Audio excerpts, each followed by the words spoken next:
आज जिस तरीके से पाकिस्तान ने वहां पे ईरान का दिफा किया अक़वाम मुत्तहिदा की सिक्योरिटी काउंसिल में, और ये कहा कि हम ना सिर्फ मजम्मत करते हैं जो अनजस्टिफाइड, इलेजिटिमेट और अनप्रोवोक्ड अटैक है इजराइल का ईरान के ऊपर, बल्कि हम अपने ईरान के बहन भाइयों के साथ इजहार यकजहती भी करते हैं और उनके गम में बराबर के शरीक भी हैं। और ये भी हमारे मुस्तकिल मंदूब ने वहां पे बात की कि ईरान को अपने दिफा का हक हासिल है। तो मैं ये समझता हूं कि ये पाकिस्तान ईरान दोस्ती का जो एक तारीखी पसे मंजर है वो हमेशा जहन में रखना चाहिए।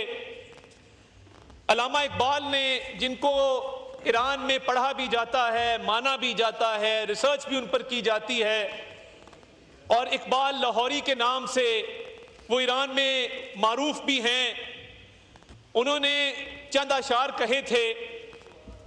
खिजरे वक्त खलवत हिजाज आयत बरूं, खिजरे वक्त खलवत हिजाज आयत बरूं, कारवाने जीन वादिये दूरो दस्त आयत बरूं, कारवाने जी वादिये दूरो दस्त आयत बरूं, के खिजरे वक्त आने को है और एक कारवान यहीं से चलने को है। ये फारसी के उनके अशार हैं। और जब उम्मा की बात आती है तो उनके ये अशार भी जहन में आते हैं कि मीरे अरब को आई ठंडी हवा जहां से, मेरा वतन वही है, मेरा वतन वही है। तो मैं समझता हूं कि कल वजीर आजम शहबाज शरीफ साहब ने, नायब वजीर आजम ने, और आज अक़वाम मुत्तहिदा की सिक्योरिटी काउंसिल में पाकिस्तान ने ईरान के साथ जो इज़हार यकजहती किया और जिस तरीके से पाकिस्तान ने ये मुकदमा अक़वाम मुत्तहिदा में पेश किया, ये लायक तहसीन है और इसकी तारीख में बहुत कम मिसाल मिलती है। और इस खित्ते में एस्केलेशन कम करने के लिए, इस खित्ते में अमन कायम करने के लिए जो पाकिस्तान का किरदार है, दुनिया उसको मानती भी है और जानती भी है। हाल ही में हमारा एक ईरान का दौरा हुआ, उससे पहले ईरान के सदर मरहूम इब्राहिम रईसी साहब पाकिस्तान तशरीफ लाए, तो हमारे बायलैटरल रिलेशंस भी बहुत इंप्रूव किए। तो इस मुश्किल वक्त में पाकिस्तानी कौम के जज्बात की बहुत अच्छी नुमाइंदगी अक़वाम मुत्तहिदा में भी की गई और पाकिस्तान की तरफ से जो स्टेटमेंट्स आई उस पर भी की गई। फ़लस्तीन के निहत्ते मुसलमानों को पाकिस्तानियों ने कभी ना भुलाया था, ना भुलाएंगे। उनका खून हम ये समझते हैं कभी रायगा नहीं जाएगा। और मैंने अपनी पिछली तकरीर में जब फ़लस्तीन की बात की थी तो मैंने ये कहा था कि फ़लस्तीन का कॉज एक ऐसा कॉज है जो हमारे दिलों के बहुत करीब है, और पाकिस्तान ने हर मौके पर फ़लस्तीनी अवाम के ऊपर ढाए जाने वाले मजालिम की ना सिर्फ मजम्मत की है, बल्कि अगर आप वज़ीर आज़म शहबाज शरीफ की अक़वाम मुत्तहिदा जनरल असेंबली की तकरीर देखें तो उसमें आपको नजर आएगा कि उन्होंने फ़लस्तीनियों के लिए, गजा के निहत्ते मुसलमानों के लिए जो आवाज उठाई वो पूरी कौम की मंगों की तर्जमानी करती है। कोई ऐसा फोरम नहीं है जहां पे पाकिस्तान ने फ़लस्तीन के लिए आवाज ना उठाई हो, और पाकिस्तान चंद उन ममालिक में शामिल है कि जिसकी इमदादी सामान पहुंचा है फ़लस्तीन तक। और मैं पिछली मर्तबा भी जिक्र किया था कि इसमें अल खिदमत फाउंडेशन का बड़ा हाथ है। हुकूमत पाकिस्तान ने, जो हमारे सफ़ीर हैं उर्दन में, मिस्र में, मुख्तलिफ ममालिक के अंदर, उन्होंने इसमें बड़ा किरदार अदा किया है। तो आज इस मौके पर जो हमारे जज्बात हैं फ़लस्तीनी अवाम को लेकर, मैं वो दोहराना चाहता हूं, और वो हाउस की साइड पर भी पाए जाते हैं और इस साइड पर भी पाए जाते हैं। इस पे हमारा ना तो कोई इख्तलाफ है ना हो सकता है,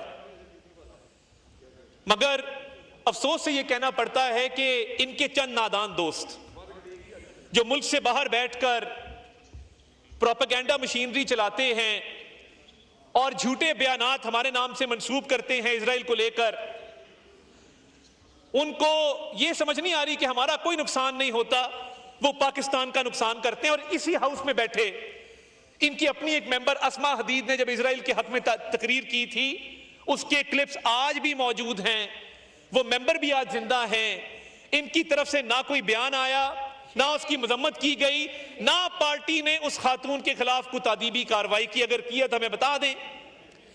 और देखिए, फलस्तीन का मामला हो, गजा का मामला हो, ईरान पे हमले का मामला हो, वजीर आजम, नायब वजीर आजम, इधर के मेंबरान तकरीर भी करते हैं, हर किसी की तरफ से एक्स पर भी पैगाम जारी किया जाता है, स्टेटमेंट्स भी आती हैं। मुझे बता दें कि इनके बानी का अकाउंट मुल्क की फौज के खिलाफ ट्वीट करने में तो नंबर 1 होता है, अभी तक ईरान के ऊपर उधर से बयान अभी तक क्यों नहीं आया? मैं ये सवाल करना चाहता हूं। फलस्तीन पर, ईरान पर यह अकाउंट इतना खामोश क्यों होता है कि जब शोर मचता है?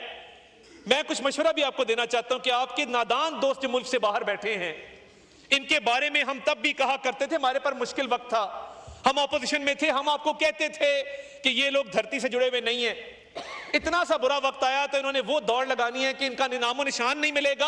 आज भी वही लोग हैं जो आपके दरमियान और इस मुल्क की सालमियत के लिए खड़े होने वाले लोगों के दरमियान एक डिवाइड पैदा करते हैं और नफरत अंगेज प्रोपेगेंडा करते हैं। तो ये वो लोग हैं। अभी सनाउल्लाह मस्ती खेल साहब ने सब जिक्र किया, 2018 को हज़फ कर गए बीच में से। क्या ही अच्छा होता कि 2018 के आरटीएस का भी जिक्र कर डालते और उसके नतीजे में जो अगले 4 साल के अंदर तबाही बर्बादी हुई उसका भी जिक्र कर डालते। बता देते कि 2022 में जब आपने हुकूमत छोड़ी तो महंगाई 12% के ऊपर थी, अब 3% के ऊपर है। बता देते कि जब आपने हुकूमत छोड़ी तो पाकिस्तान की जो तरसीलात हैं, फॉरेन रेमिटेंसेस हैं, वो डिप कर रही थी और अब वो रिकॉर्ड हाईएस्ट नंबर पे पहुंच चुकी हैं। मई के महीने में 4.1 अरब डॉलर की रेमिटेंसेस पाकिस्तान के अंदर आई हैं। बावजूद इस बात के कि आपकी तरफ से जब भी कोई नाफरमानी की कॉल दी गई है, पाकिस्तान की अवाम ने कभी इस पर तवज्जो नहीं दी। जब आपके लीडर ने वो बिल जलाया था, मैंने आईएसको का रिकॉर्ड निकलवाया है, वो बिल जलाने के बाद बिल अदा भी किया गया था और किसी ने पूरे मुल्क में ये नहीं कहा कि बिजली के बिल मत दो। मगर अफसोस की बात यह है कि आपने बार बार अपील की ओवरसीज पाकिस्तानियों से और कहा कि रेमिटेंस मत भेजो, मत भेजो, मत भेजो। जितना आपने मत कहा उतना ही ज्यादा ओवरसीज पाकिस्तानियों ने रेमिटेंसेस भेजे हैं और साबका तमाम रिकॉर्ड तोड़े हैं।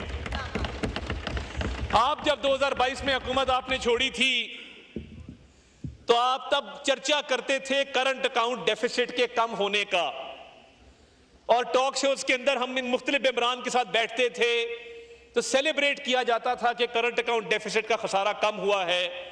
2022 में आप तकरीबन 1 अरब डॉलर का खसारा छोड़ के गए थे।